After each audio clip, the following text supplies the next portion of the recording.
Hi friends, ನಮಸ್ತೆ. ನಾನಿವತ್ತು ಒಂದು ಮೊಟ್ಟೆ ಪಲ್ಯನ ಈಸಿಯಾಗಿ ಸಿಂಪಲ್ ಆಗಿ ಚಪಾತಿ ಜೊತೆಗೆಲ್ಲ ತುಂಬಾನೇ ಟೇಸ್ಟಿಯಾಗಿರುತ್ತೆ, ಅದನ್ನ ನಿಮ್ ಜೊತೆ ಶೇರ್ ಮಾಡ್ಕೊಂತಾ ಇದ್ದೀನಿ.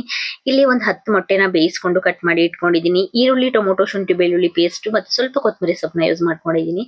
ಒಂದು ಬಾಣಲಿಗೆ ಎಣ್ಣೆ ತುಪ್ಪ ಹಾಕ್ಬಿಟ್ಟು ಸ್ವಲ್ಪ ಈರುಳ್ಳಿನ ಕಟ್ ಮಾಡ್ಕೊಂಡಿರೋದು ಹಾಕಿ ಎಲ್ಲ ಫ್ರೈ ಮಾಡ್ಕೊಬೇಕು. ಸ್ವಲ್ಪ ಶುಂಠಿ ಬೆಳ್ಳುಳ್ಳಿ ಪೇಸ್ಟ್ ಹಸಿ ಸ್ಮೆಲ್ ಹೋದ್ಮೇಲೆ ಟೊಮೊಟೊ ಹಾಕಿ ಅದನ್ನು ಕೂಡ ಬೆಂದ್ಮೇಲೆ ಒಂದ್ ಸ್ವಲ್ಪ ಅರಿಶಿನ, ಉಪ್ಪು, ಖಾರದ ಪುಡಿ, ಸಾಂಬಾರ್ ಪುಡಿ ಎರಡನ್ನೂ ಹಾಕ್ಬಿಟ್ಟು ಈ ತರ ಫ್ರೈ ಮಾಡ್ಕೊಬೇಕು. ರುಚಿಗೆ ತಕ್ಕಷ್ಟು ಉಪ್ಪು ಹಾಕೊಳ್ಳಿ. ಅದಾದ್ಮೇಲೆ ಸ್ವಲ್ಪನೇ ಒಂದ್ ಕಾಲ್ ಲೋಟದಷ್ಟು ನೀರ್ ಹಾಕೊಂಡು ಈ ತರ ಆಯಿಲ್ ಎಲ್ಲ ಬಿಡೋ ತರ ಈ ತರ ಮಾಡ್ಕೊಬೇಕು ಫ್ರೈನ. ಅದಾದ್ಮೇಲೆ ಆಗ್ಲೇ ಕಟ್ ಮಾಡ್ಕೊಂಡಿರೋ ಮೊಟ್ಟೆ ಹಾಕೊಂಡು ಸ್ವಲ್ಪ ಕೊತ್ತಂಬರಿ ಸೊಪ್ಪು, ರುಚಿಗೆ ತಕ್ಕಷ್ಟು ಉಪ್ಪುನ ನೋಡಿ ಹಾಕೊಳ್ಳಿ, ಆಯ್ತಾ.